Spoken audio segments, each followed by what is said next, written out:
तो ये खबर आजमगढ़ से, जहां पूर्व मुख्यमंत्री बहन कुमारी मायावती के जन्मदिन पर अम्बेडकर पार्क में उड़ा जल सैलाब। आपको बता दें तो पूर्व मुख्यमंत्री बहन कुमारी मायावती का आज जन्मदिवस अम्बेडकर पार्क में बड़े ही धूमधाम से मनाया गया, जिसमें बसपा समर्थकों और कार्यकर्ताओं ने भारी संख्या में भाग लिया। कार्यक्रम की शुरुआत बाबा साहेब भीमराव अम्बेडकर और मान्यवर साहब कांशीराम की प्रतिमाओं पर पुष्पांजलि अर्पित करने से की गई। इस दौरान बहुजन समाज की एकता और अखंडता का संदेश दिया गया। कार्यक्रम में मुख्य अतिथि के रूप में उपस्थित नेताओं ने बाबा साहेब और कांशीराम के संघर्ष और उनके सिद्धांतों को याद किया। कार्यकर्ताओं ने संकल्प लिया कि वे बहुजन समाज पार्टी के मिशन को आगे बढ़ाने के लिए प्रतिबद्ध हैं। वहीं इस मौके पर पूर्व सांसद डॉक्टर बलिराम ने मीडिया से बातचीत करते हुए कहा कि 2027 के विधानसभा चुनाव के लिए रणनीति तैयार की जा चुकी है। उन्होंने विश्वास व्यक्त किया कि इस बार बहन कुमारी मायावती को मुख्यमंत्री बनाने के लिए सभी कार्यकर्ता एकजुट होकर काम करेंगे।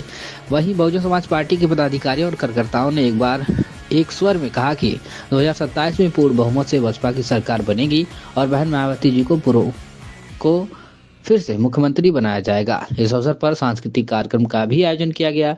उसमें वक्ताओं ने अपने अपने विचार रखे और बहन मायावती को जन्मदिवस पर उनको शुभकामनाएं दी।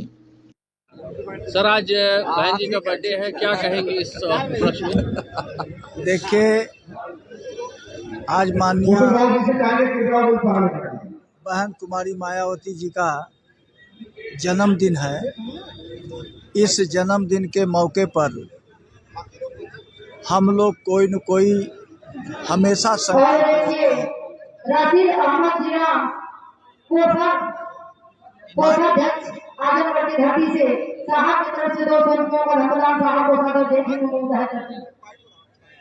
मान्यवर कांशीराम साहब जब जिंदा थे तो उसी समय से माननीय बहन कुमारी मायावती का जन्मदिन बहुजन समाज पार्टी को मजबूत करने के लिए आर्थिक दिवस के रूप में वो मनाते रहे हैं।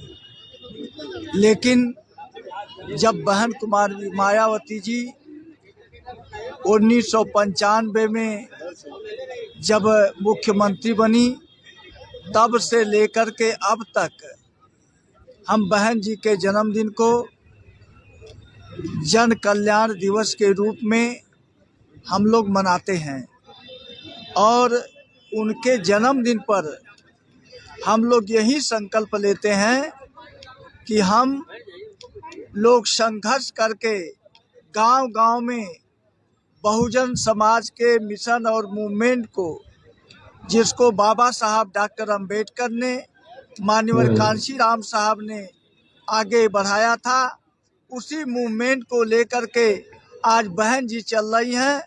तो हमारा मूवमेंट ये साबित करेगा जब हम बहन कुमारी मायावती जी को इस देश की शासन सत्ता पर काबिज नहीं करा देंगे, तब तक हम लोग चैन से बैठेंगे नहीं। बात उत्तर प्रदेश की हो रही है कि दिल्ली की? यह उत्तर प्रदेश में ही नहीं, पूरे देश में बहन जी की जयंती मनाई जा रही है। शासन सत्ता में कहाँ बैठाएंगे, दिल्ली में कि लखनऊ में? हम दिल्ली में भी बैठाएंगे, लखनऊ में भी बैठाएंगे।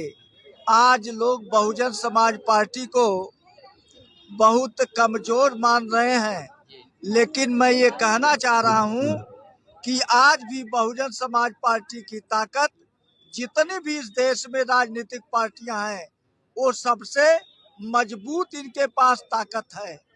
जिन लोगों ने सत्ता बनाई है या कुछ उनके एमपी एमएलए चुने गए हैं, वह अकेले नहीं बल्कि कोई 10 दलों से गठबंधन किया है, कोई 20 दलों से गठबंधन किया है, कोई 31 दलों से गठबंधन किया है।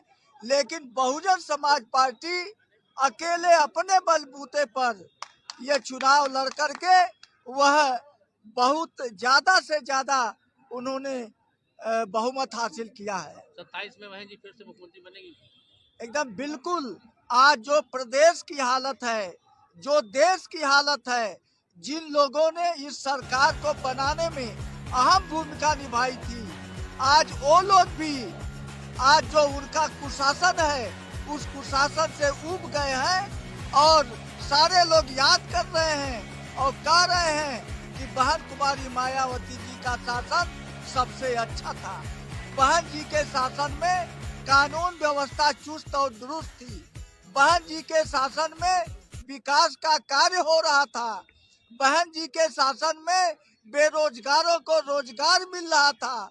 तमाम सारी योजनाएं बहन जी, चाहे वो गांव हो, चाहे वो शहर हो, चाहे वो प्रदेश हो, इस लेवल पर उन्होंने विकास का भी काम किया है और लोगों को रोजगार देने का भी काम किया है।